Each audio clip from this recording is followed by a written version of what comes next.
இந்தியாவில் வாழும் இஸ்லாமியர்களின் குடியுரிமையையும் வாக்குரிமையையும் பறிக்கும் வகையில் பாஜகவும் தேர்தல் ஆணையமும் செயல்பட்டு வருவதாக தமிழ்நாடு தவ்ஹீத் ஜமாத் அமைப்பின் துணை பொதுச் செயலாளர் அன்சாரி குற்றம் சாட்டியுள்ளார்.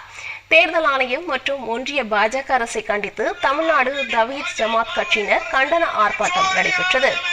சென்னை மாவட்ட ஆட்சியர் அலுவலகம் அருகே நடைபெற்ற இந்த ஆர்ப்பாட்டத்தின் போது தேர்தல் ஆணையம் கொண்டு வந்துள்ள சிறப்பு தீவிர திருத்தத்தையும் தேர்தல் ஆணையத்தின் நிர்வாக சீர்கேட்டை கண்டித்தும் ஆர்ப்பாட்டம் நடைபெற்றது.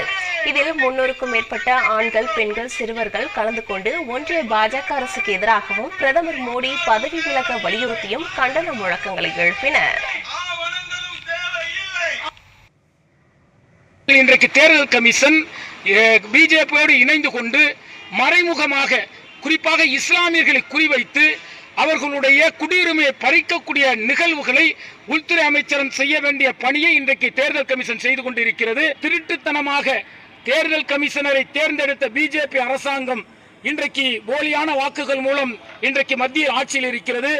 அந்த ஆட்சியில் இருக்கக்கூடிய பிஜேபி அரசாங்கம் உடனடியாக ஆட்சியை ராஜினாமா செய்ய வேண்டும். பிரதமர் மோடி அவர்கள் ராஜினாமா செய்ய வேண்டும்.